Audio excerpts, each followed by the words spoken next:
Hello everyone, my name is Inagaki. I'm from Brazil and I represent this work entitled Trophic Interactions Will Expand Geographically but Be Less Intense as Oceans Warm.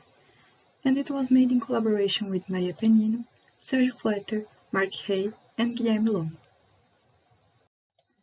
If you want to check for more details, this work is already published by Global Change Biology. Here, I will explore these three main topics: reef fish, temperature, and future, and the relationships between them. We know some things about these topics. First, reef fish are important for reef function, playing different roles as biogeochemical process, productivity, and nutrient cycling. And in most of these roles, they participate with ecological interactions, mainly feeding and other trophic-related interactions. These different roles reflect the diversity of reef fish, their morphology, behavior, and distribution. Geographically, trophic categories present different distributions and several levels of feeding rates. For example, herbivory is more intense in the tropics, while invertebrates are similarly distributed along latitudes, and omnivores are more common at extratropical sites. Latitudinal patterns of distribution and trophic interactions can be related to sea temperature. Here, we can see that reef fish feeding pressure is more intense in the tropics, which correlates with sea temperature along latitudes. Temperature and geographical distribution are self-related. Species that live in the tropics are acclimatized within a warming thermal range than species that live in the extratropics. We can notice it in this figure. In the horizontal axis, we have the latitudinal range, and in the vertical axis we see the thermal range limits. For example, orange points represent tropical species, which are distributed between -20 and 20 latitudinal degrees, within a short thermal range between 25 and 30 Celsius degrees. In opposite, dark red points show us that temperate species live in a shorter latitudinal range, but within a larger thermal range between 15 and 25 Celsius degrees. Once reef fish are ectothermics, physiological impacts are also expected.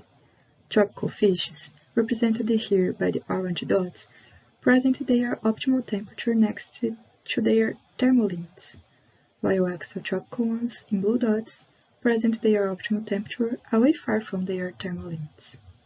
Thus, it will modulate how changes in temperatures can affect each of these fishes.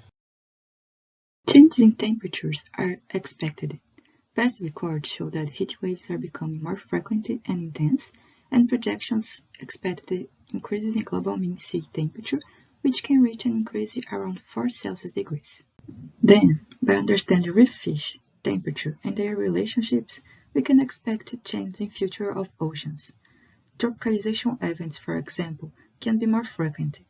They are characterized by the expansion of distribution of tropical species once the tropical conditions expand geographically. In this case, for example, we can see that decreasing of kelp presence in black line and increasing kelp consumption in red line is accompanied by the incoming of herbivorous fish in a temperate ecosystem and by the increase in temperature. Tropicalization can lead to changes in temperate and tropical reefs. For temperate seaweeds, for example, some scenarios can occur. They can become more similar to tropical seaweeds, or lose complexity, becoming a turf-dominated reef, or still become a coral-dominated reef. In any of these scenarios, ecosystem function and services will be affected. So, considering these three main topics, we asked, how trophic interactions will respond to climate change in the future? To answer this question, we compiled a database for the Western Atlantic containing 15 localities along 61 latitudinal degrees. The database was composed by three variables.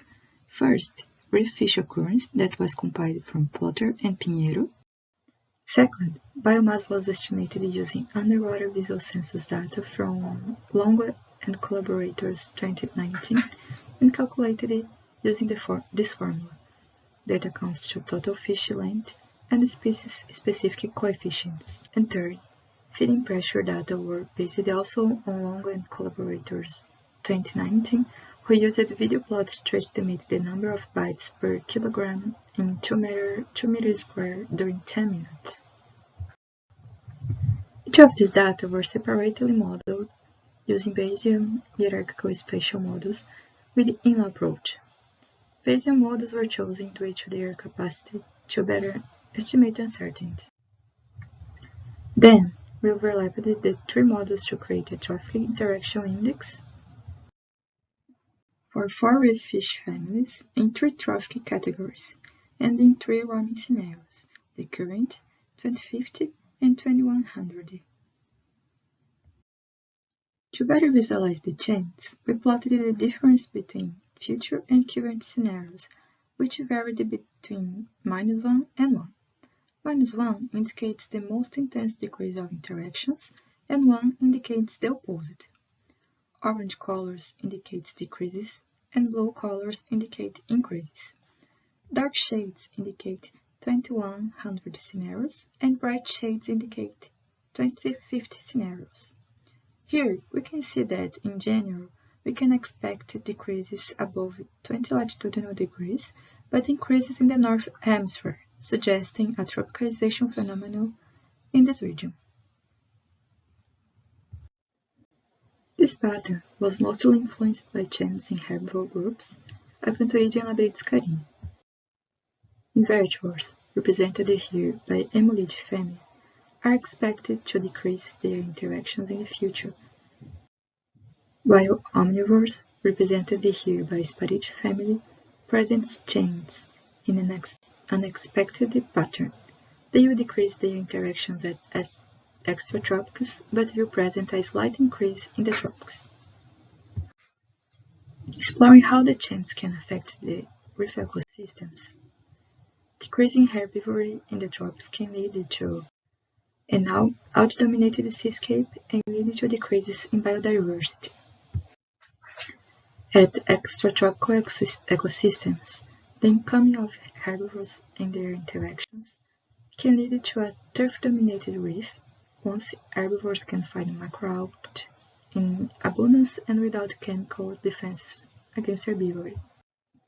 But increasing herbivory also can open space for settlement and be accompanied by expansion of tropical coral species, leading to a coral-dominated seascape. Invertebrates are important links in trophic networks, linking lower and higher trophic levels. With their decreasing, these links can be extincted and make the network more susceptible to damages and species more prone to local extinctions. Decreases of omnivory in extratropics can be associated to physiological limits, with increases in temperatures, slowing their physiological activities. Otherwise, previous works show that omnivores present a feeding plasticity according to temperature. In warm waters, they prefer to access algae nutrients, while in cold waters they prefer animal proteins, which could justify the pattern of change for this trophic category. Still, increases in interactions in the tropics can release the pressure on invertebrate prey and increase the pressure on algae, which can attenuate the effects of decreased herbivore. To better understand the relation between thermal ranges and future temperatures, we plotted this graph. Bars represent reef fish thermal ranges, with black line indicating their optimal temperature. Above, shades indicate the frequency of temperatures in each scenario. As you can see, for some families the most extreme temperature expected does not exceed their thermal tolerance, but surpasses their optimal temperature and can lead to decreases in physiology and feeding activities, for example. Besides, reef fish can acclimate and increase their thermal ranges if they have enough time to do it. It was observed for coral bleaching temperature. Along 20 years, corals started to bleach half Celsius degrees higher, evidencing their acclimation to higher temperatures, but we did not include acclimation into our models. While we focus on reef-fish trophic interactions, we also did not include changes in occurrence and biomass of benthic organisms. But we know that they are also affected by climate change and can alter the dynamics of reef-fish ecological interactions. So, it remains as next questions for climate change and ecology sciences. Thank you for your attention, and I'm grateful to ICRS by the opportunity to be here as a Students Travel Award winner. If you have any questions or ideas to discuss, please contact me. Bye-bye.